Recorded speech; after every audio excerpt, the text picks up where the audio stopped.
backstories for the characters that we were supposed to be, and it played no part in the story. Not for nothing, we were in character for mostly the whole event. My character was me, basically. Like, yeah, like we were in semi-character, like, you know, and it just got to the point where it's just like, it was the point. Like, remember the last mission, the last day, we were supposed to go out in the field, and they caused a ceasefire and a reset. Yeah. But we was cooking them.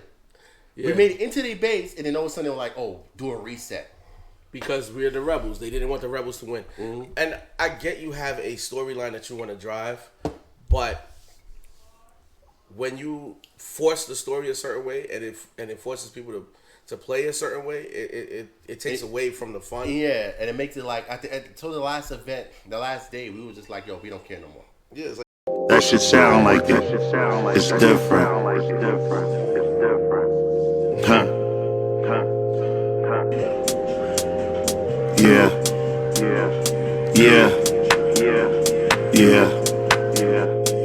Trap. All we know is trap. Trap. All we know is trap. Trap. Get that money. Yeah, it was, so those of you may not know, we was involved in a lot of groups and stuff. I'm not going to mention, it was involved in a lot of other things, and politics got kind of crazy, believe it or not. And it wears you out. So I don't really want to. And it wears you out. And it was just like a lot. And then also, at the time, everybody was busy. I was doing the Rap Acid thing. I had my other co-host, Cypher, and we was doing a lot, but then he got caught up with his personal life, and then I got caught up with my personal life, and I wasn't really able to really get in as much as I wanted to get in. So I just said, no, F it. I took some time off. Kuka got back into it probably a year before I did, I believe. probably. Yeah, and then they convinced me to get back in. And I didn't realize how old my gear was compared to the modern stuff that they have out there. I mean, it's not old, but it's old comparison to where I brought it from. So I thought it'd be cool we talk about some of the stuff that we started with and what we have currently now. So, Disclaimer, I didn't bring everything. It would have been too much to bring a whole arsenal. I have a lot of equipment, things that I still use.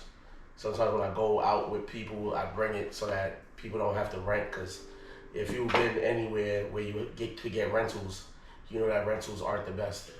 exactly. And also disclaimer, this are Airsoft. I mean, we're not on TikToks, but still. So I said we just start off with some of the stuff that I have. I don't know, you want to start off first or you want me to start off? Like I said, this whiskey sour though, what do you think of it? You can start off. Alright, so one of the ones I want to show that I had, some of my gear, is this bad boy. This is a Jag Arm shotgun, right? I had this for going on 5 years, right? Now, this is really mainly only really for indoors. This is a story reason why I got this. Now, is that shotgun practical in airsoft? It depends on the shotgun. I hate that shit. The reason why you don't like it, because this actually shoots 6 BBs at one time, and it also slams fire. The shell doesn't eject. I feel like the shell ejecting ones are kind of like only for show. So one shell can hold like 30 BBs, so you can slam fire like 5 times before you gotta reload. And all real wood. I actually got this from Hotspot Airsoft. Pause. I actually got this from Hotspot Airsoft, and as you can see, real wood, still in good conditions. I added this. I don't have the shells really right now. And yeah, this has been in storage for the last 5 years. And like I said, still works really good. Hopefully, anyway. I haven't used it in a while. Mr. Kuka, you're up. So, these were my first purchases. Purchases? Yeah. That's a word? Yes, purchase. Plural, purchases, right? Had to, sir, put your head with a barrels. Yeah. I mean, I don't have any magazines in it, but I like to practice barrel and trigger safety, right? Just like if you were at the range with real firearms, because you never know, they may be airsoft, but like when these shits go off and hit you and you're not protected. Yes. It's gonna hurt. You don't want to shoot somebody's eyes out. Plus, I'm in his crib. I don't want to shoot a TV or something. So if you notice, my fingers not on the trigger. I'm sorry, I'm trying to get to the live or the cameras. Yeah, let me just. Like, my fingers are not on the trigger, but so I had this heckling quick, coach. shameless plug. He actually is coming as a firearm instructor. He's working his own channel and stuff. More info for that coming soon. Yeah, I'm really about that firearm life. And I'm gonna tell you how it translated from Airsoft too. So yes, HK USP 45. Someone said, "What's up from Sweden?" Oh, what it do, Sweden? What's up? What's up from New York? This USP 45 was one of my first ones. I like it.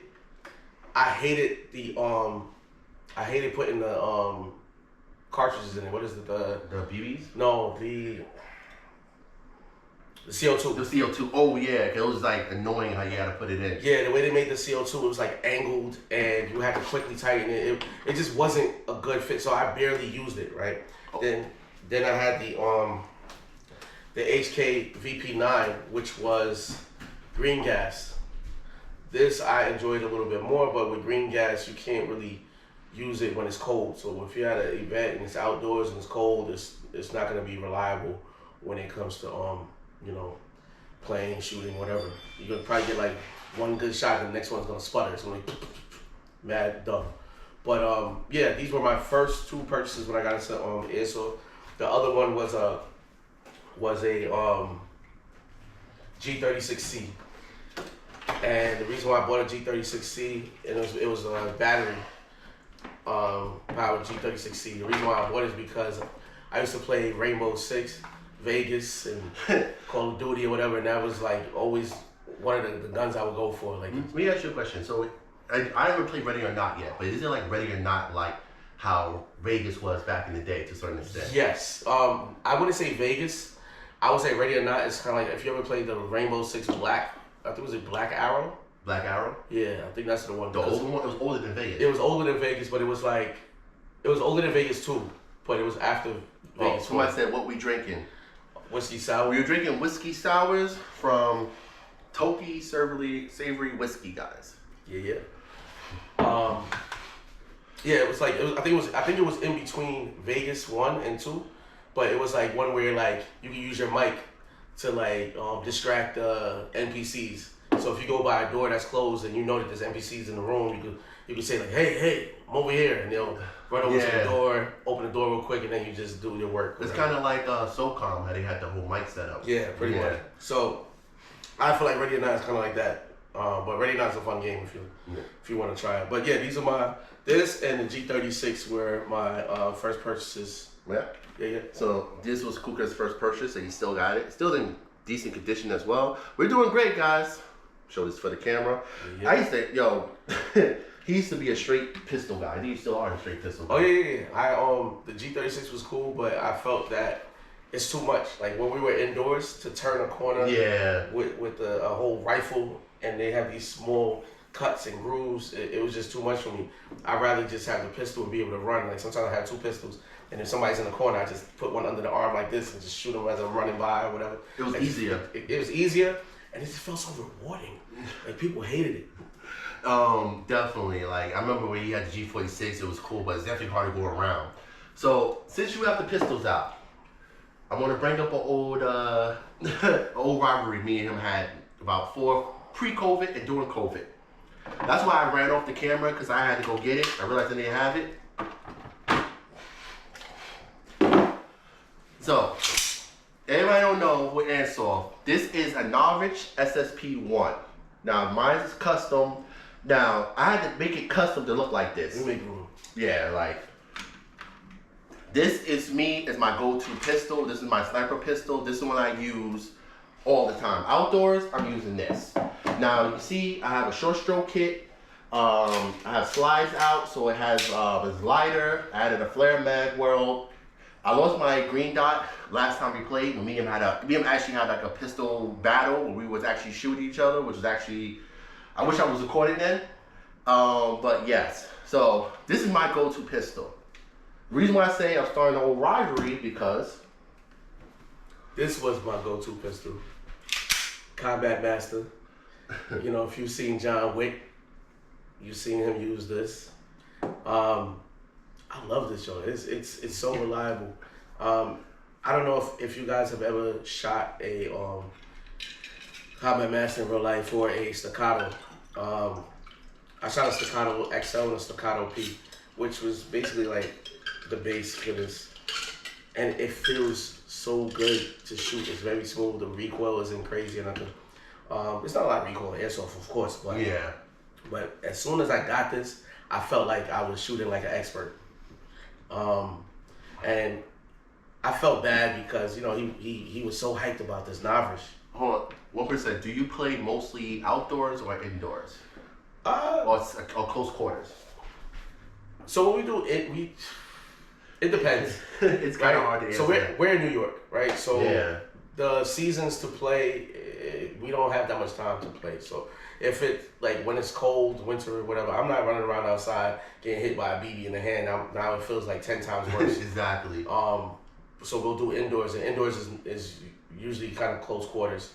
When we were going to a certain spot called Ricochet, it was Very close quarters. It was fun though, and the games were fast paced. That's another reason for the shotgun. Yeah, no, shut up. He really doesn't like the shotgun. The reason why I don't like the shotgun is because this guy is like 7'2", and 6'5", and he stands and he's over all the freaking obstacles with the shotgun shooting down at people. Right? I did that one time. He didn't hit me, but I just seen it. It pissed me off when I saw it happen. Mind you, we were on the same team, right? We were not. We were not? We were not. Oh. They split us up that. Oh, so I wasn't shooting at him, and somebody was on there, so I went down and I shot him. He got upset from that day. He was like, not fair. But I should be upset because I'm tall. Like, the whole reason behind the shotgun, right? The whole reason behind the Jag Arm shotgun was because there was, I said this in I think I said this in the first episode of Drinking Airsoft. And shout out to Tristan. He actually was on episode 3 of Drinking Airsoft. He's known walking around with a grenade launcher. So the shotgun was meant to counteract that. And best $200 I ever spent. Now, is it practical outside? Hell no. I don't think I would ever use this outside or at a mill sim unless it's like a cross quarters situation. But it's just something fun to have. It's green gas, right? Yeah. Yeah, that's another reason. But yeah, I felt bad. He got this Navrish, and he was so hyped about it. And my bad. In a minute. If you're saying something, I can't see it from where I'm at, so that's why. Yeah. So guys, y'all answer. getting behind the scenes of us making drinks at Airsoft. Yo, we're doing good, guys. We're just here chilling and stuff. It's hella cool looking. Yeah, like we just here chilling. Like, so for those that are actually watching the recording, y'all watching the recording, we're doing a live, so the people are getting more behind the scenes look at how we do it. So if you want to get more of a behind the scenes look of Drinks and Airsoft, join the YouTube channel, and then you'll be part of the live as we live shooting it. I think that's actually a good way how we do it. But now, mind you, you're going to see all the errors and stuff that you don't normally see if you're just seeing the recording. If you want a complete video, just watch the recording. But sorry, continue. Yeah, so I mean, I didn't really do much to this. Which is bullshit. Depends on the holster. All I did was I put a tracer unit on it because anybody who plays airsoft, especially if you play indoors, you want to get a tracer unit. And the reason why I say that, it do give off your position sometimes because people can see where you're shooting from, but it also makes it so that somebody can't lie, right? Especially if you're recording. If I'm recording and I'm shooting at you, I'm looking at these BBs hit you. You can't tell me that it didn't hit you when I see the glowing orb hit you and bounce off. See, so one thing you don't know about us, right? Whole rap bastard thing. We actually was part of the squad, final manager. We actually was heavily into paintball. Yes. And we had Milsim paintball. Our Gilbo guns were expensive, fully kitted out. The reason why we transferred from, I think we said that in the other video we was talking about many years ago. It's fine. We just talk over. Yeah. The reason why we went from paintball to airsoft, besides the expense, was the more realism. So with paintball, you know you got hit because people get hit like they go down. But there's some people that have rags, and I've seen people cheat. They take a rag out and try to wipe that spot real quick and say they didn't get hit. I've seen it. Yeah, we all seen it. But with the tracers indoors, you can call it. So that's one thing. That's why we always highly recommend if you're indoors, use tracers so people can't say, "Oh, I didn't hit you." With the tracer, you can see. Yeah, I mean, yes, it's a double-edged sword because, like I said, it can give away your position if you're like in the cut somewhere, whatever. But I'd rather know that I shot you and you can't lie about it, right? So, yeah. So I only really put a tracer on here. I have different holsters for it because this was my favorite jump. It came with the extended mag release, or you added that? Oh, it came with this. Now, Are you serious? I don't like it. I don't like it. This is why I don't like it. That joint, like, it's mad loose. You see that? It just comes off. It can come off? It just comes off, and I don't necessarily like that. I mean, I guess I could use it without it, but See, sometimes it just hits the joint and just it like the drops the Navrich mag. FSP1 is a little bit more extended, as you can see. It's not crazy as his, but it is extended. That's one thing I liked about it because it's easy to drop the mag. So like when you actually using it, drops out easily. But his is actually extended, so you can see the difference. Yeah, I had to get used to like not hitting the mag release because it's so like out there. But like I said, I didn't do anything. He thought I added that. I added nothing. I added the tracer unit. That's it. I'm just nice with it. Like it's alright. It's cool. It's cool. So speaking of the same thing with pistols, right? So after I got the Navrich, my PPQ died, so I needed a replacement. And I don't think you wasn't there that day when I got this. This is the SIG. And now one thing about SIGs a lot of people don't know about. One thing about SIGs that a lot of people don't know about is that SIG actually makes their own airsoft replicas for training purposes. Facts. So that's one thing that's good about it. Now, at the time I got this, the world shut down. The world shut down. COVID hit, so this was really hard to get. I forgot where's SIG made from? Is it like Swedish company or something? Don't ask me, bro. All right. Anyway, our friend in Sweden, is SIG from out there? yeah, SIG actually made in Sweden. I know it's from another country. Anyway, right? SIG made their own replicas. I got this from HPA, and you already know how that story went. HPA had it, and I got it. Now, get me wrong, I haven't used this. I barely used this. I think I only used this 2 times since I got it, and over the last 5 years.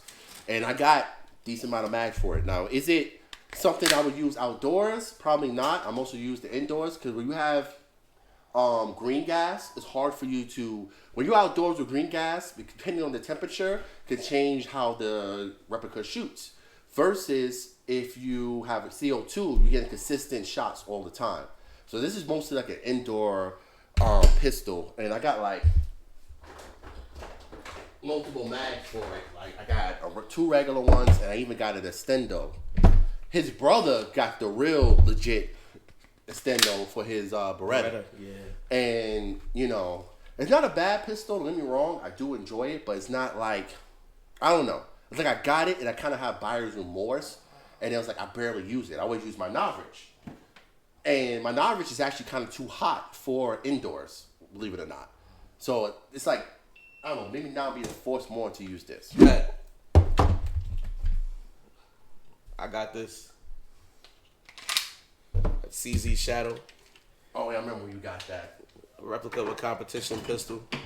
That's when you was thinking about actually doing competition shooting. Yeah, I'm still thinking about doing competition shooting. Like, I'm a shooter. For those of you on live, don't that look sexy? So this is his Shadow. See how fancy it looks. We gotta use camera 1 now because it's camera 2. It's pretty heavy too. Like, It is. It's all metal too. Yeah. So I went to a range in Jersey and actually shot one, and it felt like I shot it before because I have the airsoft version, and it felt like I was at home. And it's heavy, just like this. Of course, the real version is Way more heavier. not way more. No, it's about the same weight until you put the magazine in. The magazine makes it a lot more heavier because BBs weigh nothing, Yeah. while real ammunition has some weight to it. So, yeah, I ran around with this. There were times I ran around with 3-4 pistols on me. I had a holster. I had the leg holster. Had the There was a concealed carry jump. so you was walking like you ever saw Wolfwood from Trigun where he had the cross? He put the cross down, a whole bunch of Put that- pistols cast out. I mean, reload for what? Just switch pistols, right? So there's actually footage. I'm gonna probably at this point. You guys, unfortunately, on the live won't really see this, but you guys who are watching it on now in the video, I'm gonna switch to clips of us playing at Strikeforce for the first time. You loaded.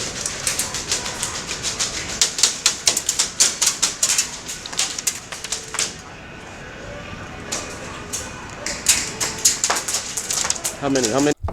and how you use the pistols. Yeah, even when I got other stuff, like I just have more fun with pistols. But yeah, this was my baby for a while too. So it was this and the Combat Master. I have an extendo for this one. I had an extendo for the Combat Master. I didn't bring the magazines and all that too because I wasn't planning on shooting them. I just wanted to show you guys what it was. Somebody just said something, but I can't tell. No, it's not from Switzerland. It's Austrian. Thank you. Thank you. Appreciate that. Thank you. Yeah, appreciate that. Oh, it's Austrian. Really? Austria, so Okay. You over here. I'm way off. Stumbling on the people and words. Thank you. This right here is for like a speed holster.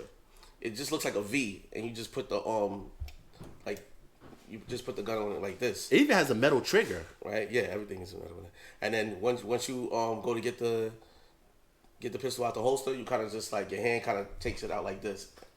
Oh, my fault. Yeah. So once you go to try to take it out the holster, you would kind of like bring it out and then pull up, and it's just quick like that. Just It's meant for like target, like time trials. yeah, Much. but I loved it. It was secure. It stayed where it needed to be. But when it was time to get to action, quick. I loved it. I remember when you got that, and I think around the same time you got that. No, right after you got that. You know what? I was going to show. We're going to jump a little bit ahead. We're going to talk about. We're going to pick a portrait. We're going to talk about the Milsim event. Know why we're going to talk about the Milsim event? The reason why we're talking, I'm kind of biased, and I don't get mad. The reason why I'm talking about the Milsim event because I got to talk about this monstrosity. So, I don't know if you want to start off or you want me to talk about this monstrosity right here. As you can see, this is an Echo 1 DMR that I actually sent out and got built by Echo 1. This is a couple years old, but this thing is fully custom. This actually has a built-in tracer, has a mad pull arm adjuster, and electronic trigger. I think a Titan trigger, so I can change the pull rate and stuff. And it's fully custom. This is actually more modern. But is it the one that you left in the window at yeah, because this thing is heavy, man. Oh yeah. And then playing around with y'all all mobile. Like I can't really. So I'm gonna give you a quick backstory of this. A friend of mine gave me this. Right, he gave me this for free, and it wasn't working. So what I did was I had Hotspot do some modifications to it. Then I shipped it out to Echo 1. Hotspot is a store out here, just to let y'all know. They actually burned down. They burnt down? Yeah, they're actually doing a whole how they burnt down? Okay. They're actually doing a whole fundraiser to try to help them get back out. Shout out to Hotspot anyway. Yeah. So this is actually fully custom. Now normally the Echo 1, the barrel stops right here. Actually, this barrel stops right here, and this is all this like fake mock. But mine's, if I can get this down, the barrel actually goes almost all the way through the suppressor. It's actually more of a function suppressor because you can't really see inside, but it's actually foam inside of this. And the barrel's actually longer, so it actually fully goes through the suppressor. Now, the problem with this gun is, it's heavy as shit. And I haven't used it enough to actually like practice with it. So running around with these dudes with this is not meant for this. This is meant for you to sit back and hit people from a distance. And that brings Greenmill Tactical Radio Silence. Everybody that was actually, whoever watched, so I have 3 episodes of Radio Silence up. You'll see me, you'll see Kuka. Maybe not in episode 2. You will not see Kuka in episode 2. You'll see him in episode 1 and 3. Please explain why he wasn't in episode 2. That's when we got captured. All right, so we're supposed to be a squad, right? We get out there. We're in this area called Satellite or something like that. And some people come up and they're like, "Oh, we're missionaries, and do you guys need anything?" I was like, "Need something?" I said, "Yo, they got on military gear. What you mean missionary?" And we were supposed to be rebels, right? So we were on the rebel side. So it was like, "Oh, we're missionaries." I'm like, "Yo, they got on military gear. Let's just shoot them." Everybody's like, "No, we gotta wait for command." They call in command. "Oh, command, what should we do? We have some people that claiming to be missionaries." And the whole time I'm like, "Why are we talking? Shoot them." He was like, clap him. Like I'll do it right now, right? Yeah. So he was like, yo, clap them. So he was about to go and do what they got to do so we can continue the story. They pulled him away from my squad on purpose. Yeah. So another squad, Shadow squad, came and said, yo, we need help. We got to clear out the forest near the main base. And we need people with, with the weaponry that can do it. At the time, I was using this M4 that I had just got, which was also heavy. It was full metal M4. Yeah.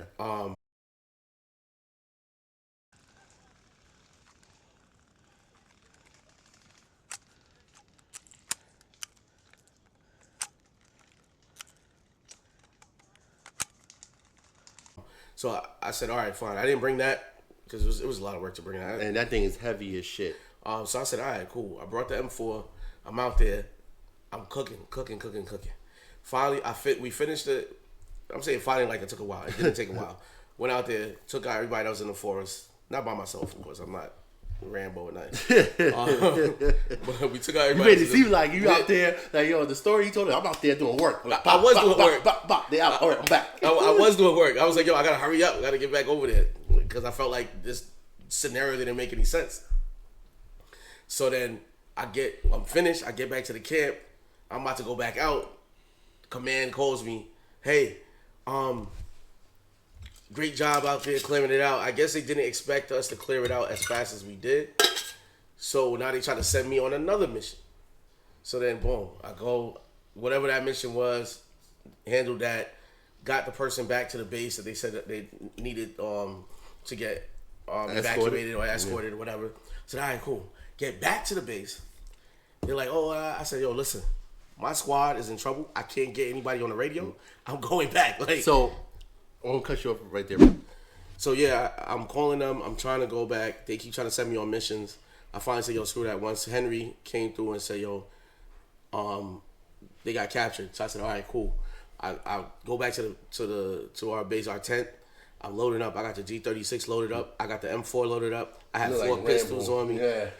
I'm just like, yo, I'm going to cause a ruckus. I'm going to just go out there and everybody getting cooked. And then when I start walking, I'm walking with a purpose too. I'm going. I hear, Kuka, where you going? And I look up and I see his fumbles and my brother Prototype. I'm like, yo, I was coming to get y'all. And then they told me what happened. So now I'm annoyed. I'm tired. I'm annoyed. I went on went on 2 missions outside of what we were doing before we got there. Plus we were up early in the morning, 6 o'clock before 6 o'clock. 6 o'clock in the morning doing. No, before that we was up like at 4:30 in the morning. Because it was our turn to do do a patrol. Do a patrol or whatever. So we didn't get no sleep. So it was up early, then nonstop missions and battles and all this other stuff. And then when I was trying to get back to them, by that time I was just like, yo, I'm tired. I'm gonna go lay down. And then at that time, we just plonked out for the rest of the day. It was, like I said, it was a fun event, but you could tell they were pushing the narrative just so to push the story along. But then it kind of messed up people who they wanted you to be they wanted you to make your own characters. Mm-hmm. They wanted you to feel like that, your what happens affects the story. And it don't. It don't. Because I had we came up with whole backstories for the characters that we were supposed to be, and it played no part in the story. Not for nothing. We were in character for mostly the whole event. My character was me, basically. We were in semi-character, and it just got to the point where it's just it was the point. I remember the last mission, the last day, we were supposed to go out in the field, and they caused a ceasefire and a reset. Yeah. But we was cooking them. Yeah. We made it into their base, and then all of a sudden they were like, oh, do a reset. Because we're the rebels. They didn't want the rebels to win. Mm-hmm. And I get you have a storyline that you want to drive, but when you force the story a certain way, and it forces people to play a certain way, it takes away from the fun. Yeah, and it makes it until the last event, the last day, we were just like, yo, we don't care no more. Yeah, it's like it doesn't matter what I do because you want this side to win. Exactly. But when they were captured, I heard a story about how Prototype was running around with that ARP. I don't have eyes on, but he's from this direction. See him? He's firing into my building. Got him.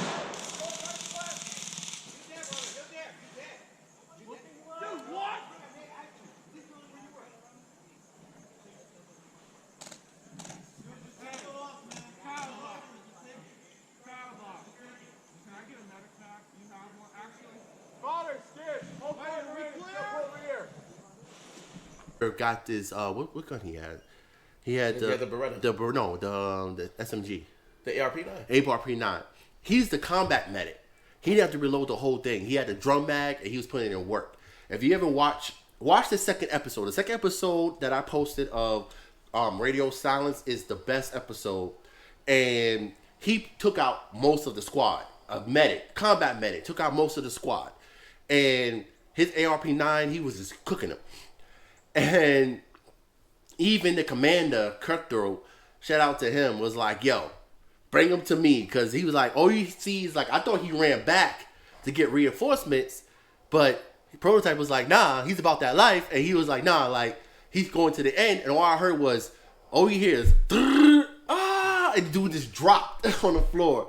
And you see the dude drop his airsoft marker, and he's on the floor because Prototype lit him up all right here, and right here there's no real protection, and he's on the floor like, oh, I'm in pain, and then, that kind of made me want to get like an SMG because it's what he did. So after that event, I said, oh, the ARP was like that outside?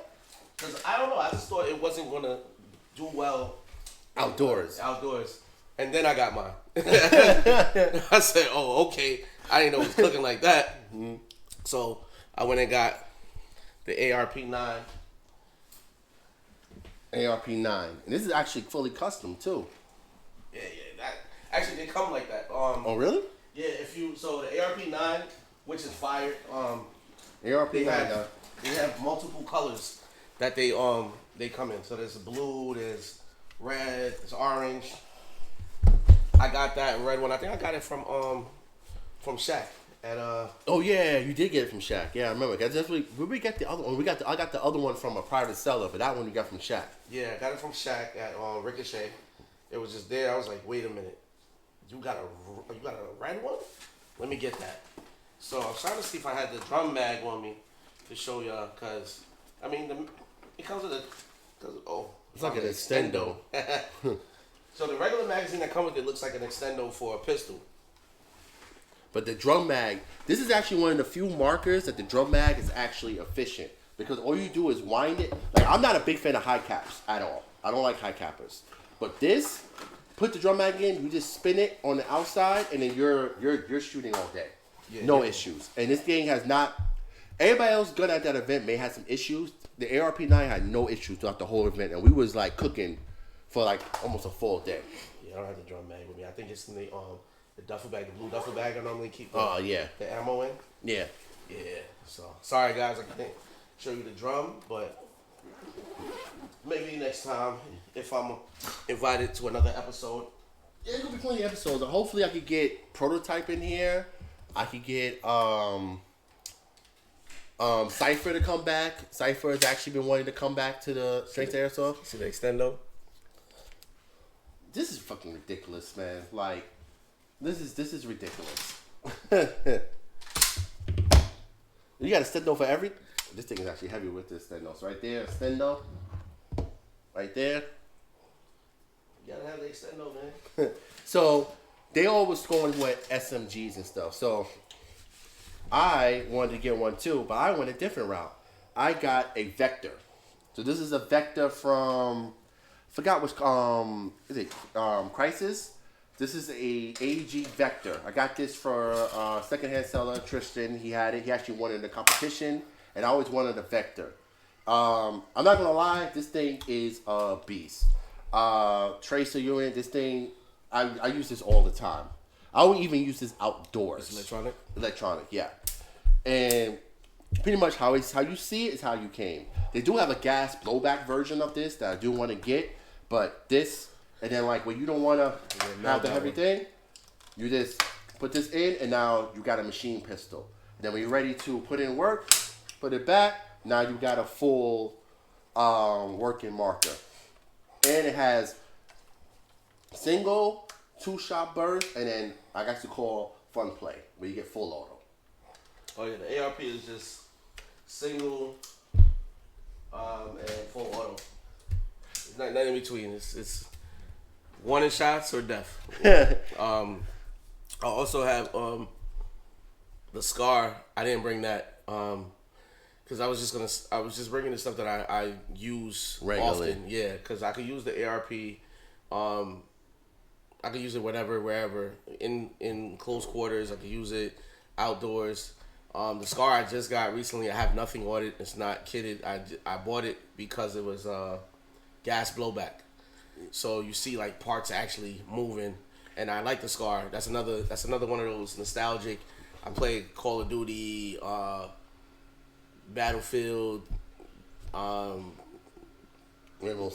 Rainbow Six. Yeah, you know, like, and actually, so he mentioned the gas blowback. That's when actually I returned back to Airsoft. We went out for a friend's birthday who had gas blowback. I mean, he was having a birthday at Liberty. Oh, yeah. And that's when I first saw that everybody besides me and then the guy's birthday it was had gas blowback, and I was still rocking the. No, I wasn't rocking this actually. No, you didn't have the Vector. No, I actually had. Mel had the Vector. Yeah, I had my N4. Now my N4 is actually a entry N4 that I'm heavily modified. Well, heavily modified. I have a upgraded motor. I did some internals to it, and the reason it's not full metal. It's actually metal up top, polymer at the bottom, and I did that for a specific reason because when you play outside or you play for a long period of time, these things get heavy. And I don't want to be carrying around a heavy N4 all the time. This is heavy, but it's just light enough to actually be able to enjoy. And the other thing I like about it too, it actually has, as you can see, iron sights. This is the one that Shaq upgraded for me too. Yeah, this was actually a real good one. You know what I did not bring? What? One of my pistols that I wanted to show. Oh really? Yeah. This with the Pit Viper. Yes. This guy is heavy with John Wick. Yeah, I didn't bring the Pit Viper, but I did bring the Sand Viper. I'm gonna show. So this is the Sand Viper, really, and the same Sendo standard mag release. This is actually, when do you get this? I don't think I've seen that. I used it the last time we went, but it had no. So the only thing I didn't like about this Sand Viper, it didn't even come with iron sights. Really? If you look at the top, there's no iron sights. It has a little compensator type cutout in the front, but there was no iron sights. I had to you actually tried to shoot it with like the little flat surface. You had to try to line that up if you wanted to shoot. But then I added this Trigicon SRO red dot to it, and just made it do what it do. So if you had to choose between the three, which one will you be your go-to?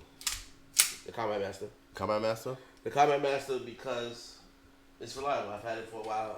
I like it. It's tested and vetted, yeah. Like I said, this would have been nice if it had iron sights. It has no iron sight. I had to put a red dot on it for me to be able to see what I'm shooting at. It should be heavy. Thinking of getting an LMG again, perhaps a M60. I would love an LMG. That's probably the next thing I'm gonna get because I don't have an LMG. I have an SMG. I have a bunch of ARs. So you want a heavy machine gun? Yeah.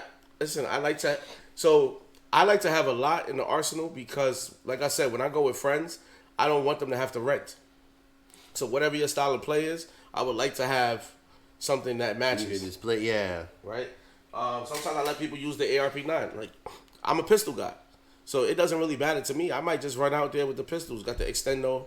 You know, pistols, you get decent range with it, especially with if you're doing like games and stuff. I'm actually really shocked how much distance you get with the pistol. Like when we was actually having our little pistol duel, I was actually getting really good distance with my Novich SSP1, which was really actually interesting.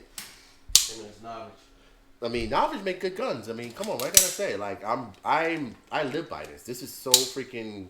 I wish it was actually a real, like, steel version of this, which it probably is. It's probably the 1911 if you think about it. Yeah, I would like to get a 1911 in real life. I'm trying to say expensive. Yeah, well, it all depends. I want a 2011. It all depends on which 1911 you get from where. I had a friend who paid like $1,200 for his 1911, but you would get one for a little bit cheaper. Yeah, but if I'm gonna get one, I'm gonna get one that I really want. So I'm Just want to show you guys the last couple buys. I never seen that before. This is like some Shinobi, whatever. I don't know what they call it. Shinobi. So, I got this from Shaq as well. This thing got weight at Ricochet. The reason why I bought it is because it's full auto. Oh, it is? Yeah, and guess what, guys? Guess what? It's a drum bag. I got the drum bag at home. You can put that on the underbarrel. It's like, yeah, yep. You have the rail under here, up top. There's a lot of things you can do with this. Plus, like I said, I have a drum mag for it, so I can just be out here all day with the drum mag. But I wanted a full auto pistol.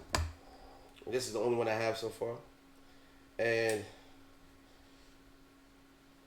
like it's different, right? So like to change it from full auto to single fire is this little switch underneath the back, like this. it's like thing the comes out. it's like the If you ever had a Walter PPQ, there's a way to turn your Walter PPQ into a full auto. People don't recommend it, but it's almost the same dynamic as that. Yeah.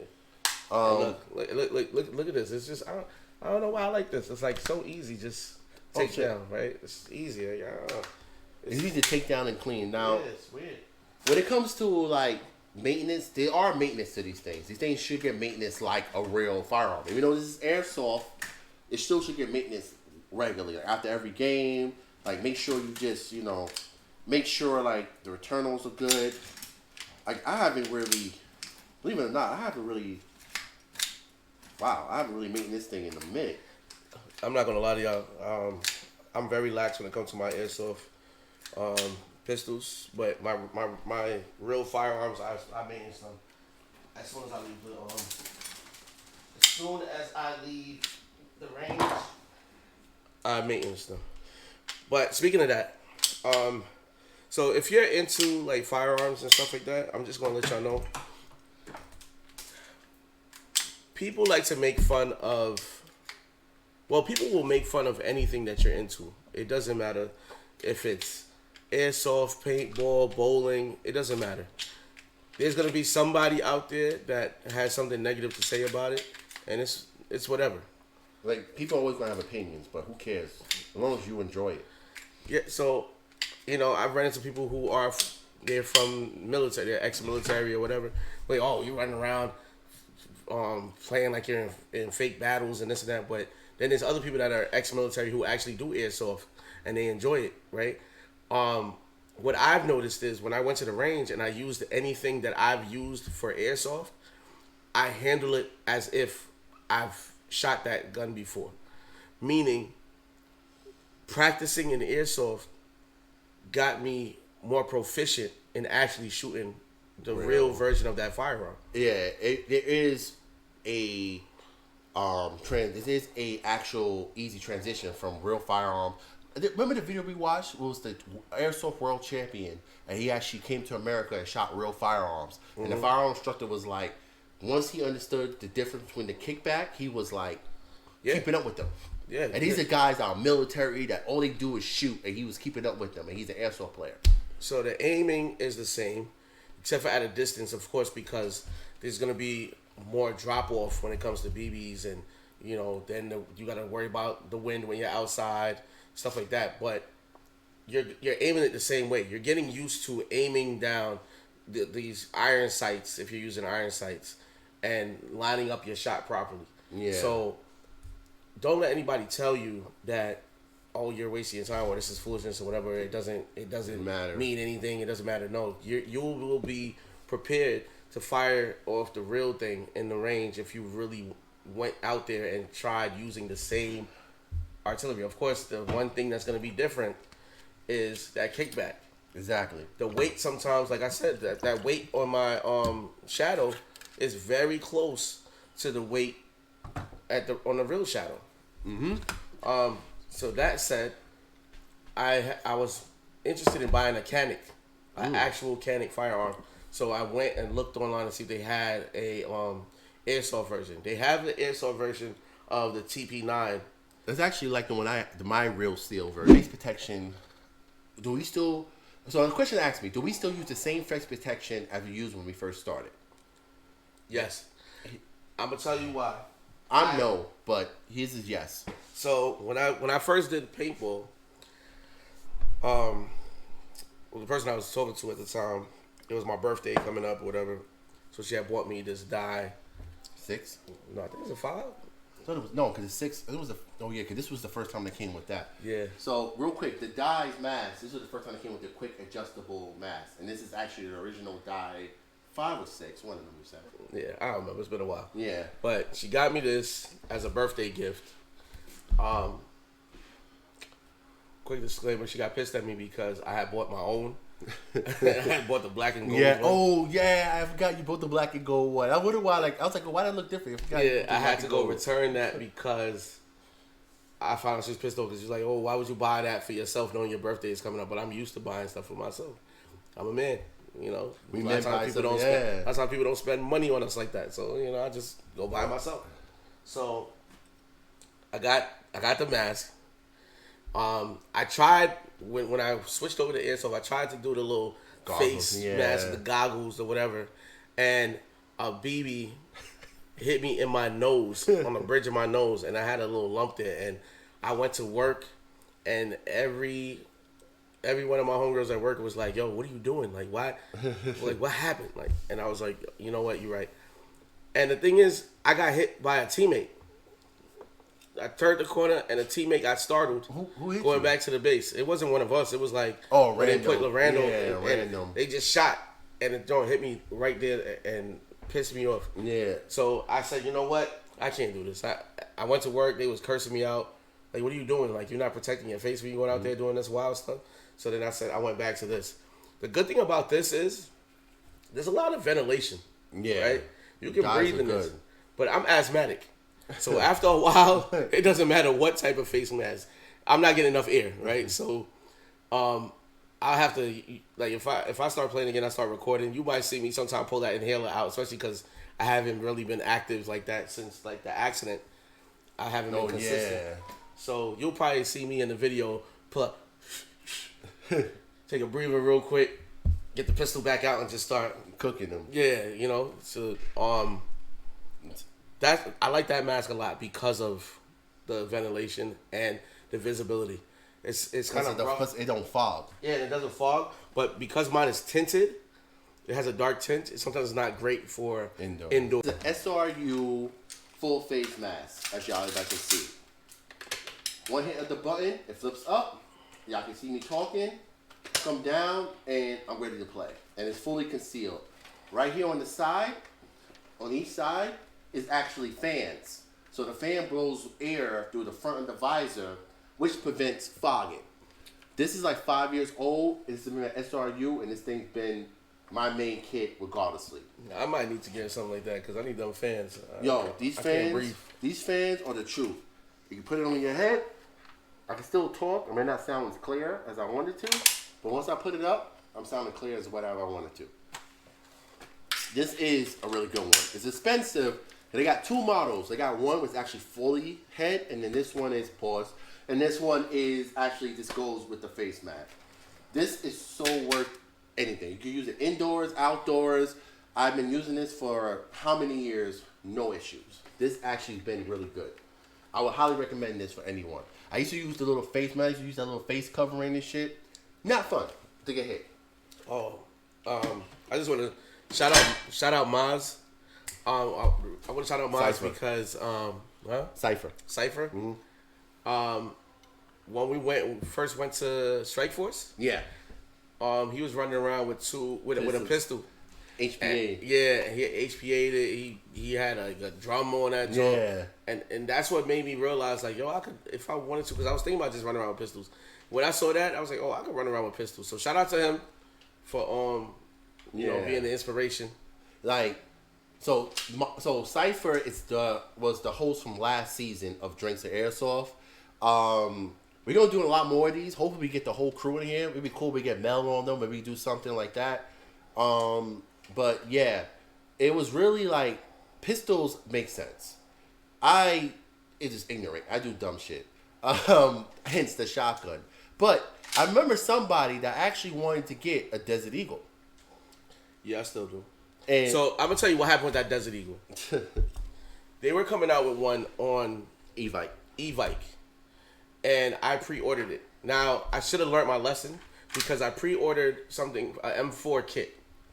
It's supposed to be a futuristic M4 kit because when we went to that event, it was supposed to be like a futuristic something like It was futuristic nothing world, futuristic about that. right? Man. So I said, "Oh, this would be perfect if I get this futuristic M4 kit and make this M4 look like it's something out of some sci-fi movie." I pre-ordered it. They kept pushing it back, Never got it. I ended up canceling the pre-order and taking that money and then putting it on a Desert Eagle that I was about to drop. And the Desert Eagle was a full auto Desert Eagle. The cyber gun. So I said, "Oh, let me get this Desert Eagle." Because one of my favorite pistols, like I said, I like to get things that I really like, stuff from video games, things that I actually like grew up looking at, like, oh, that's like my childhood right there. So I wanted the Desert Eagle. It kept getting pushed back. They kept pushing it back. And I'm like, yo, like I can't keep dealing with this stuff with e-bike. So I canceled that too. So now I still don't have a Desert Eagle. And I want one, but then I'm also thinking like, how am I running around with that, like on the field? Like You got to run down like a primer, but it's hard to holster that. yeah, like even if like a drop down leg holster, that joint's gonna be rattling around. And then you do one roll or you bend down, shit will fall out. Yeah. Like I don't know, I'll figure it out. I'll probably get it just to have it. But like now that I'm into like real firearms as well, my money is limited because okay, am I gonna spend $200 on this airsoft pistol, or am I gonna spend like $600 on this actual real firearm? Yeah. So, yeah. So for those that are watching live, like I said, if you definitely want to be a part of Drinks and Airsoft, maybe we'll start doing these live, and we'll do a live while we're recording, and then the people that are live will get behind the scenes, see the errors and stuff like that. Because at the end of the day, we're not professional. No, we don't record professional or nothing like that. We're just two people like drinking and playing Airsoft. What am I going to say? One thing that I will have to say, going back to the reason why we stopped playing Airsoft, right? Mm-hmm. Do you feel like the main reason... Now, we already had our own squad. Like, we had our own squad for years. Do you feel like the main reason why maybe we stopped playing Airsoft was because we maybe dipped and dabbled too much? I do believe. So when we first started, we were Final Measures. It was just me, Fumbles, and Prototype, my brother. It's the thing that says Final Measures. We were Final Measures, and one day we were just sitting there. We came up with the name. You came up with the name. Yeah, I came up with the name. My brother started to design like a little logo thing, and we went from there. Somewhere down the line, Fumbles met up with some people, and they had a squad. It was nothing against that squad, I gotta admit. So I was against it at first. Yes, I didn't want to join with anybody, but that's really because sometimes I don't want to say I'm antisocial in a way. I just like to stay away from drama. And I feel like when you mix with people that you don't really know like that, you get involved in drama. We all grew up together. And even when you grow up together, you have drama sometimes, right? So imagine dealing with people that you don't even know like that, right? It's like we can have issues, but then it's like we'll work it out eventually. Versus you have issues with somebody you don't know, that you're part of the squad, it becomes a whole big thing. Yeah, and I used to have a bad temper. Yes, I used to have a bad temper. I changed. And okay, there were things that happened in that group. So let me not be vague, right? When we were going to that event, that 3-day event that we were just telling you about, Fumbles is the one that found it. Yes. I almost didn't go because it was my birthday weekend. Yes.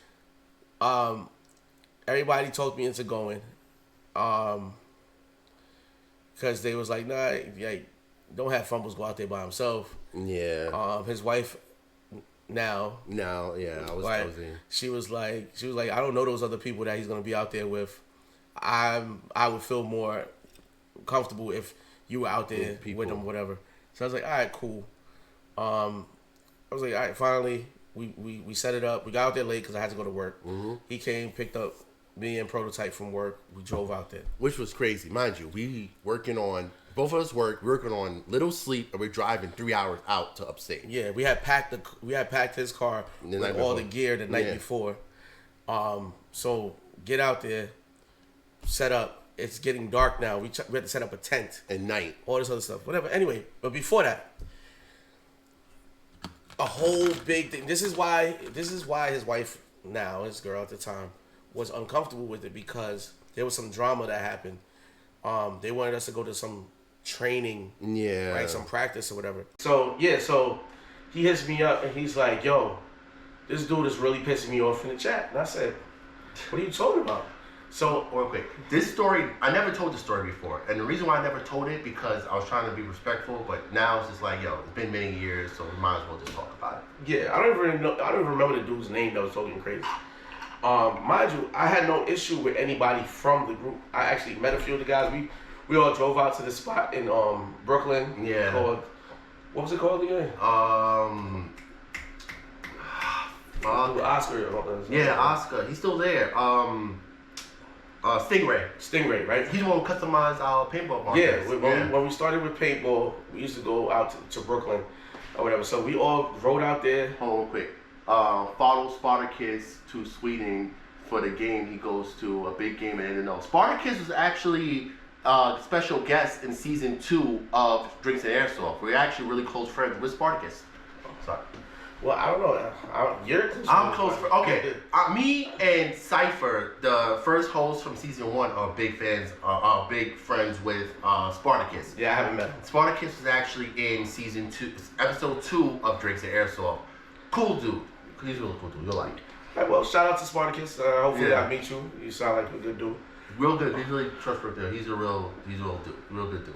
But yeah, so I don't even remember the guy's name. Like I said, I was cool with everybody else that I met. We went to out to Brooklyn together. We all rode in the car together. We talked, we joked, whatever. So the only people I remember that I was like cool with was Joe. Joe was cool. Mm-hmm. Tristan was cool. Henry, and Anthony, right? Yeah. So I was like, all right, cool. They seem cool. So, alright, so since we naming names, the name of the group was Five Borough Tacticals. I didn't know he was going to drop names, but if you remember the older videos, I was supposed Five Borough Tactical. Obviously, we're no longer proud of Five Borough Tactical. Yeah. Yeah. So I didn't know what was going on, right? So when he tells me, oh, somebody told me crazy in the chat, I'm like, what? So I go in the chat and I'm like, this dude is talking, and he's like, he's calling him out of his name, saying all kinds of stuff. I was like, yo, whatever it is, be respectful. Yes. I was like, y'all were already told that we're not the type that's gonna be coming to trainings and all this other stuff. And honestly, like, I don't even know what this dude's credentials were to be training me for an event. Like, I was like, what are we talking about? So then he started talking wild and he said something, and I said, yo, let me tell you something. I'm not gonna be going back and forth with you on this.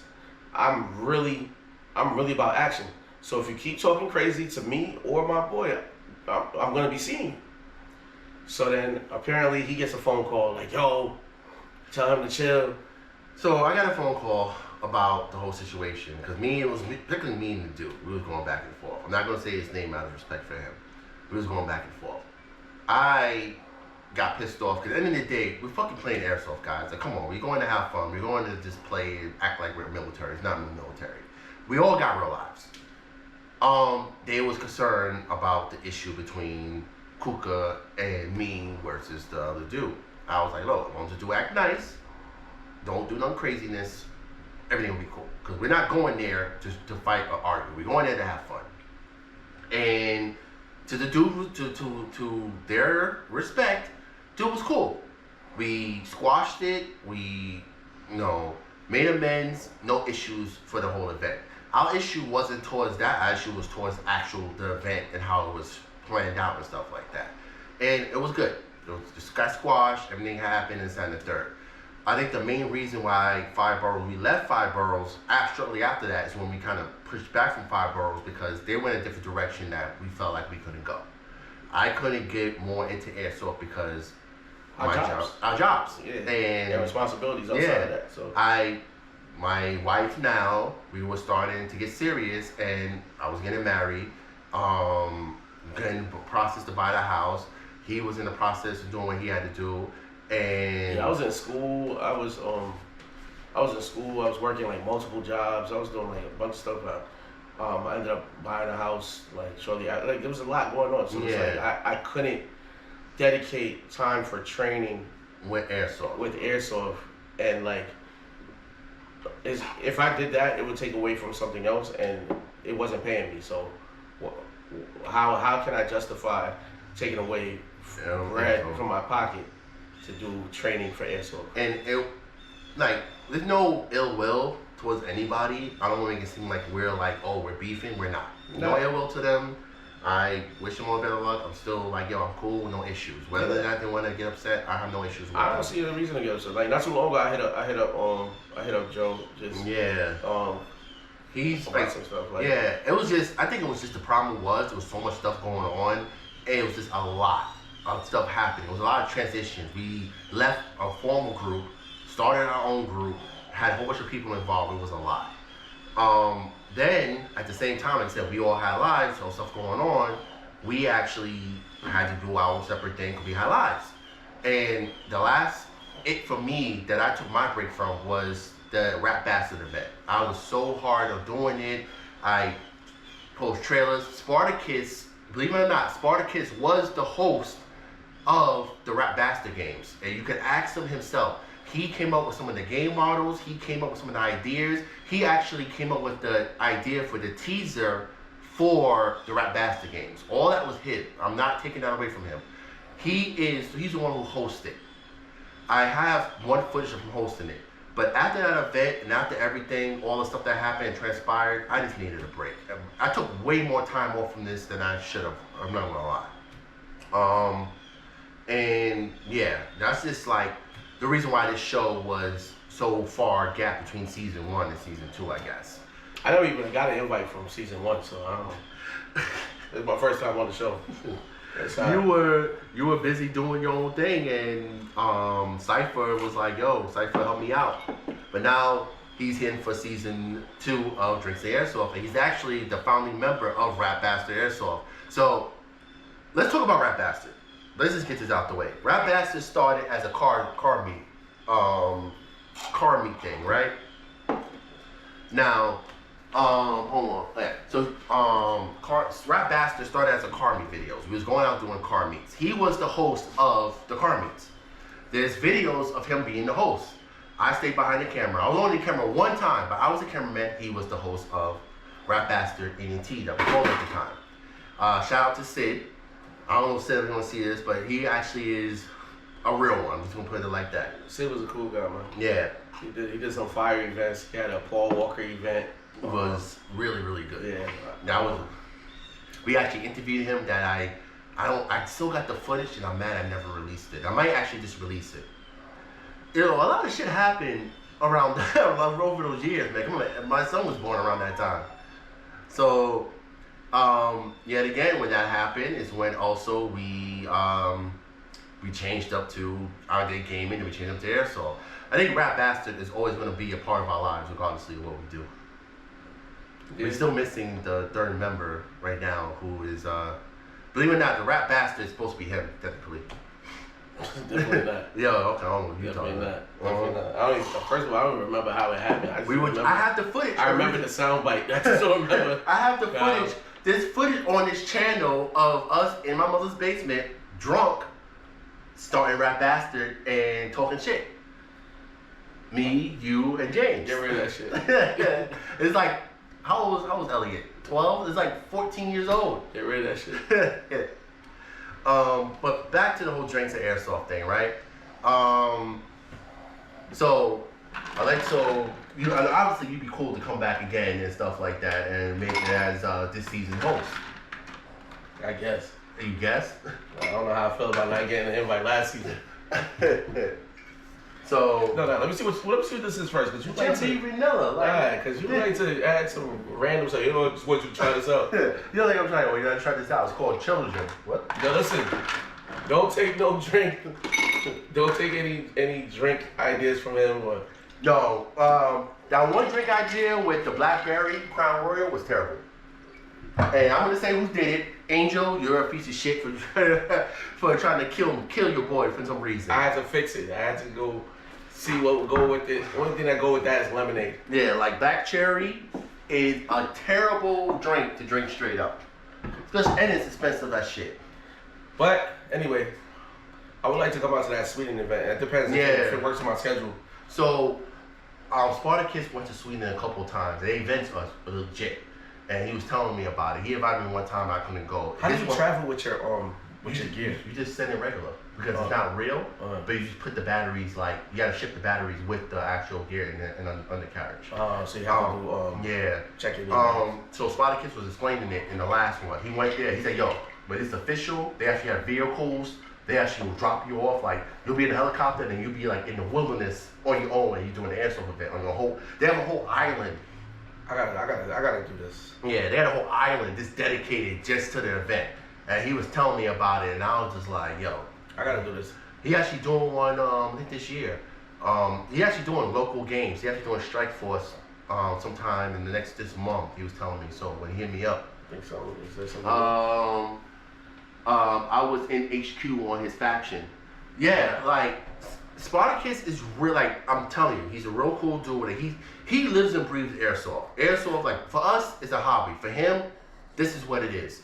And he's one of those dudes that 100% cool dude, fun to hang out with. I would love to actually. I never had a chance to play airsoft with him, but I had a chance to actually, chill with him and stuff like that. Very cool dude. I actually did I had an acting role. We was acting on top of a roof, and we was doing some contest he was doing. And of course, I was one of the people that got killed in the acting event. Yeah, it was called Hero something, and he was the hero. And you see me, we all doing the mock fighting. Like I was there, fucked up. I was all hurt and stuff. Right. That's how all the shit. Yo, his boy, that dude is a boxer. Like, but yeah. So back to the whole drinks and airsoft thing, right? And I all heard it. Kuka is going to be this season's co-host with me of Drinks and Airsoft. And don't get me wrong, Cypher will make a return to Drinks and Airsoft. As soon as I get a chance to work out the schedule, he's going to make an epic return to Drinks and Airsoft. Hopefully we can get Prototype. I know Prototype got tons of story what he did with his Beretta, because his Beretta is freaking like. So yeah, my brother Prototype is very subtle, right? He's a very chill, subtle, like sometimes soft-spoken guy. You see him on that airsoft field, you would not. One day, I just seen him just walking down, just.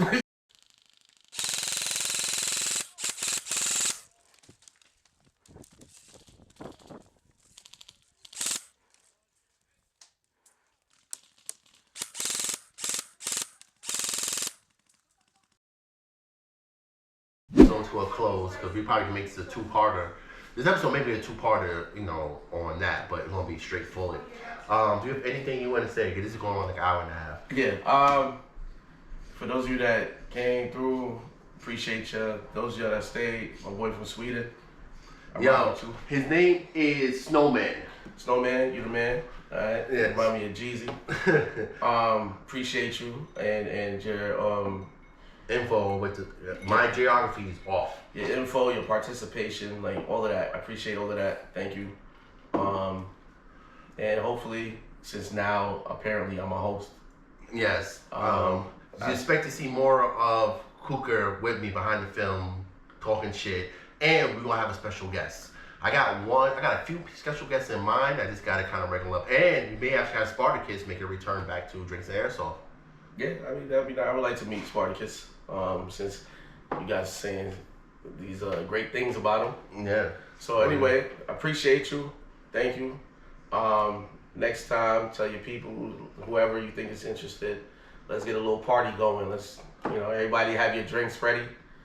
I guess we could try to make this at the same time, or at least send out a notification in the week and say that this is what time, so that way everybody can have their drinks ready. Yeah. And we all just chill and drink, Yeah, and that would be the Drink to Airsoft thing. Like now going forward, it's gonna be a live with a recording of Drinks to Airsoft. It seems like that works really well. Anyway, guys. And make sure y'all have your drinks.